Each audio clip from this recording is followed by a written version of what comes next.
Well, sir, it's late afternoon as we enter the small house halfway up in the next block now.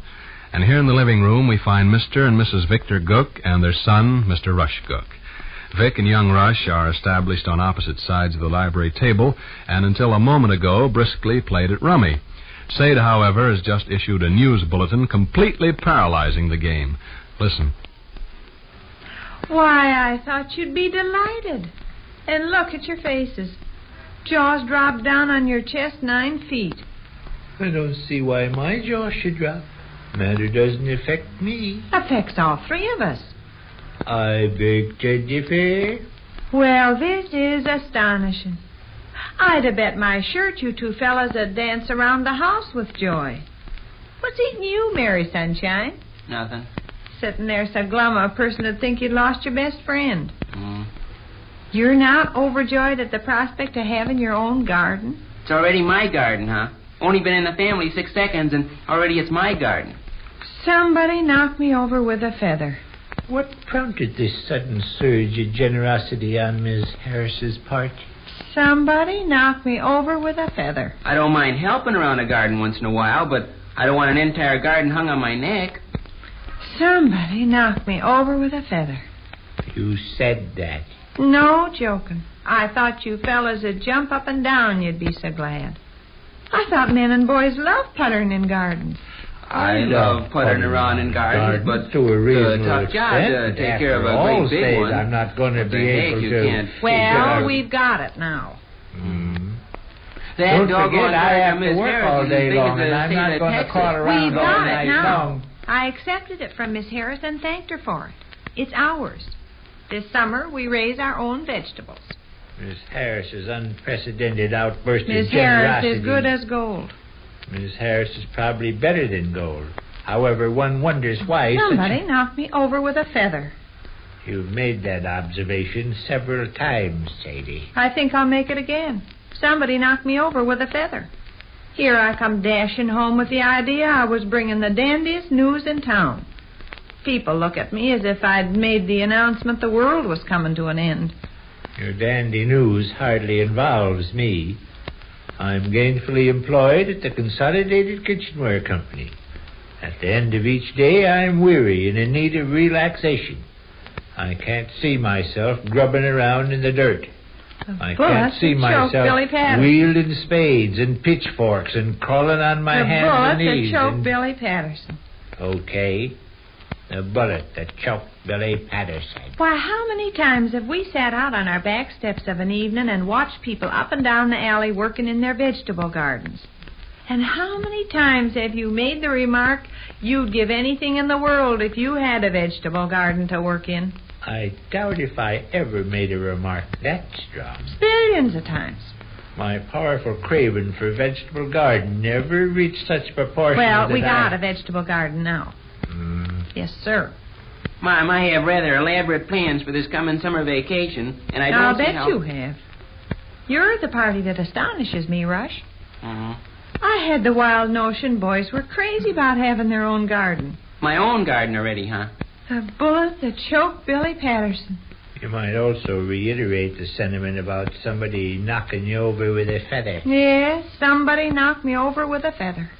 You haven't as yet explained why Miss Harris decided to abandon agricultural pursuits on her own hook and relinquish her fertile acres to us. Because she'll be busy this spring and summer. Expects to take another roomer. And she's not as young as she used to be anymore. Hard work tells on her easy. So she generously... Said we could have that ground she's been using for a garden all these years. Miss Gook, she says, you people get the good out of it. And it was perfectly lovely of her, too. I said, Vic and Rush will jump out of their hides. They'll be so delighted to have a garden of their own. Didn't expect to come home here with my news and see these sour faces. Somebody knocked me over with a feather. Yeah, somebody knocked me over with a feather. That's a monstrous big chunk of ground over in her backyard she's been using for a garden. Yes, it is. Very lovely and large. An individual just about killed herself digging and spading it up. Miss Harris is still alive, and she cultivated that chunk of ground every summer for 15 years, all by herself. Spaded, planted, hoed, watered, weeded, and everything else. All that on top of taking care of a house full of roomers. There's 3 of us. I imagine we can do it and survive. When do people start gardens? I don't know. When do they? I asked you. Spring, ain't it? Haven't the slightest idea. I think there's crops you plant in spring. Be something for us to inquire about. Won't it be fine to have our own homegrown vegetables on the table? The very thought of such ecstasy unmans me. The very thought of any work unmans you. My work is at the offices of the Consolidated Kitchenware Company. I hardly contemplate a change this late in life. Tilling the soil is an honorable occupation, and I have nothing but the greatest respect for it.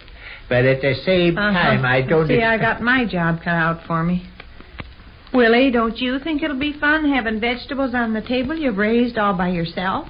Raised all by myself is probably 100% correct. Radishes, onions, beets, lettuce, turnips, parsnips, cabbage, rutabaga. Peanuts, sauerkraut, cigars, cotton, wheat, barley, sugarcane, popcorn, asparagus, and butterfat. Very, very funny. Spinach, round steak, and bed linen. Very, very funny. No, but seems to me Ma Harris's dainty gift is a little on the white elephant side. Just what do you mean by that? She hands us what amounts to a 90-acre farm and sweetly suggests we break our backs turning over 40 square miles of rich, fertile earth. The stretch of ground along Razor Scum's fence there, I don't believe, takes up 90 acres. I also doubt very much if it's 40 square miles. Plenty of territory, though, Ma'am. Holy smoke, take a guy a week to spade it all up. Miss Harris spades it all up. A frail little woman. Since when was she frail? Frailer than she used to be. Yeah, paid the way to a ton. At any rate, she's a woman. I'd say. And she managed to spade up that patch of garden year in and year out. Be funny if 2 monstrous big men like you 2 couldn't do it. I don't mind so much the idea of a garden, Ma'am. If it was decent sized. Take Miss Husher's garden now. You mean where she grows them sweet peas? Yeah. That's your speed, huh? Yeah. Ever notice that little smidgen of ground where Miss Husher puts in sweet peas? No. About the size of that hall carpet there. Sure. Miss Harris's darn garden's about the size of the state of Indiana. Another thing is, we'll have to put out a lot of money. We got no hoes and rakes and spades and pitchforks. That's another lovely thing. She's going to lend us hers. Hoes, spades, shovels, pitchforks, sprinkling cans, and the whole works. And of course, in order to balance up the ledger, we'll be expected to do a few favors on our side. Split the crops, huh? Exactly. And is that any more than fair? We'll give her all the lettuce, radishes, and onions and dope she can use. Miss Harris, old sock, here's your cut. 9 olives, 6 cranberries, 11 mushmelons, 14 seashells, and a nice spare tire. No, but is it any more than fair? My suggestion for an equitable solution to the matter is to give Ma Harris her vast acres back on the silver platter. Oh, no. Thundersade, we won't be hard up for vegetables this summer. You can buy vegetables at the grocery store for next to nothing. When radishes are in season, you can look in at Croucher's and carry home enough to choke a horse for a nickel. Sure. Same thing with onions and cabbage and junk. Croucher sell a bundle of green onions for a dime you could stuff a mattress with. What's the sense in spending the fine evenings in the summertime laying on your stomach in the dirt over in Ma Harris's backyard? What's the sense in breaking your back trying to grow a head of cabbage when you can buy a head of cabbage the size of a piano for 5 cents? Yeah, and what's the sense in in spending taking the a lot of whole money and summertime time when just to it's raise so a easy baby Might to as walk well down save town your where breath. you get all the vegetables you can that you carry. could buy Might for- as well save your breath. The matter is all settled. Don't have to be settled. Yes, it does. No. Yes. But Holy smoke, a guy don't goes to a lot of expect to trouble spend and a inconvenience. entire day working La, la, la, all day la, long at even home. think of Let's la, la, come la, home la, and la, grab... la. Shucks. Tra-la-la-la-la-la-la. Thing that beats me is you fellas taking this attitude. I thought men and boys loved having their own garden. I come rushing over here thinking you'd jump through the ceiling, you'd be so happy. And then to see these sour faces. Somebody knocked me over with a feather. Yes, somebody knocked me over with a feather. Which concludes another brief interlude at the small house halfway up in the next block.